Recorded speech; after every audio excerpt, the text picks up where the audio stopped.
Nvidia's special address is about to kick off less than 24 hours from now, so naturally, we've already got some leaks surrounding the upcoming RTX 40 Super series, suggesting pricing won't be as bad as some had feared. Along with that, we also got a leaked result from a popular benchmark, and I think some of you will be pleased with the figures here. Let's discuss that in this video. Hey, if you enjoy content like this, drop a like, make sure to subscribe, and smash that bell so you never miss another video.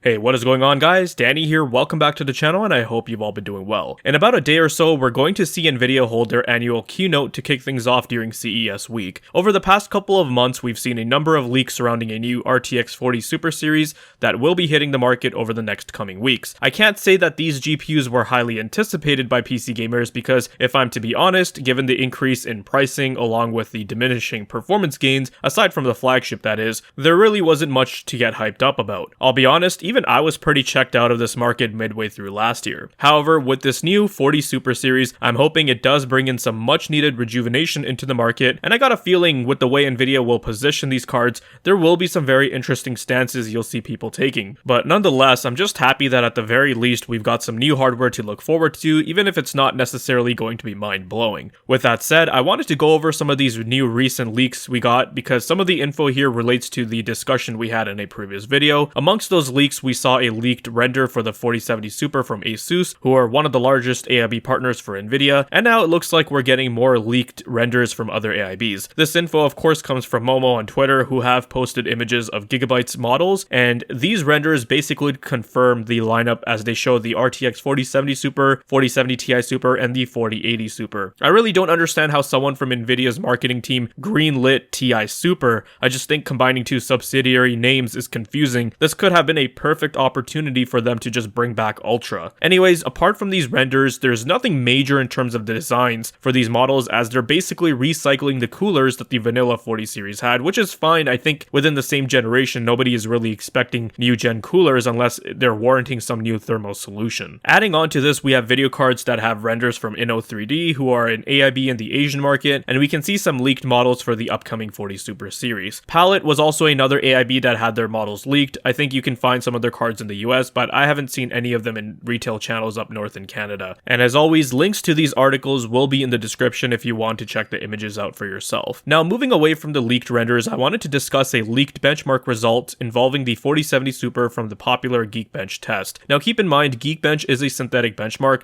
The results and comparisons here don't always translate to real-world performance, such as games. This could very well be a legitimate leak because if you recall from the leaked embargo schedule, the 4070 Super is going to be the first card that will hit store shelves, so it's likely that some people might actually already have review samples. From the results, we can see that the 4070 Super scores 195,384, and video cards in their site also listed the scores from the 4070 and the 4070 Ti. You can see that the 4070 Super performs pretty close to the 4070 Ti, and I'm certain with overclocking you'll be able to close that gap, and the levels of performance that you'll see will be akin to a 4070 Ti pretty regularly. Seeing this result does please me because it lines up with what we have been talking about over the last couple of months, where the 4070 Super is finally going to be that mid-range option that is suitable for the X70 class. We're talking about attaining 3090 or 3090 Ti performance, that last-gen flagship performance at $600, and if you want, you can check out my previous video where I go in depth and explain why I think this will indeed be a very popular card for this generation. But again, this is a synthetic benchmark, so we still have to see what will happen once we get games in the mix. However, if you've been following the leakers on Twitter, we did also have Mega-Size GPU chime in about the RTX 40 Super series. In regards to performance, what they had to say was the following: 4070 Ti Super is on par with the 4080 in most of the games. 4070 Super is on par with the 4070 Ti in most of the games. Nvidia's strategy is that they will never price cut their products officially. They will launch new products with the same performance at lower prices instead. The last sentence is very true because Nvidia is the type of company to hardly ever admit they're wrong or give off this impression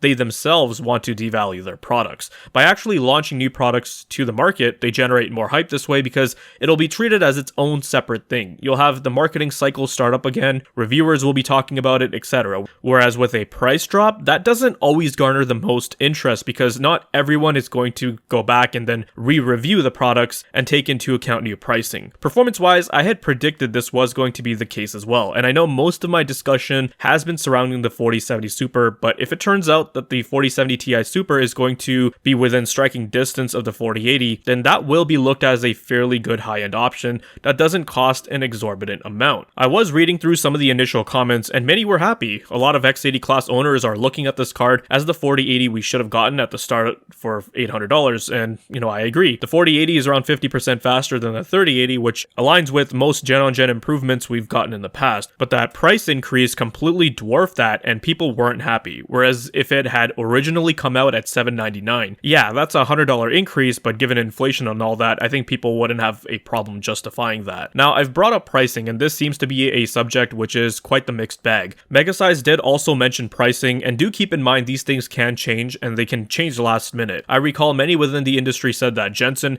had changed the pricing on the Turing GPUs right before going on stage, so keep that in mind. With that said, it looks like according to Megasize, both the 4070 Super and 4070 Ti Super will be the same price as the original models, and the 4080 Super will be $200 cheaper than the regular 4080. So that actually turns out to be slightly better than what I was anticipating. I was thinking prices were going to be the same across the board. Like I said before, I've seen mixed reactions. Some people are quite happy with these prices, whereas some still believe them to be too expensive. Only you can decide for yourself what you think is good value at the end of the day. In any case, I do think these prices will make the market a lot more interesting, and they also put AMD in a really bad spot. If it turns out that the 4070 Ti Super can indeed keep up with the 4080, then that'll be the same case for the 7900 XTX, which is retailing for around $950 to $1,000, if not more depending on the model. There will be no reason to buy the 7900 XTX because you can get nearly the same performance for $800. You can get better ray tracing, better DLSS, better FrameGen tech, CUDA, and more Nvidia software features along with better drivers. The same goes for the 7800 XT. The 4070 Super is going to be around $50 more, but will be performing a whole tier higher,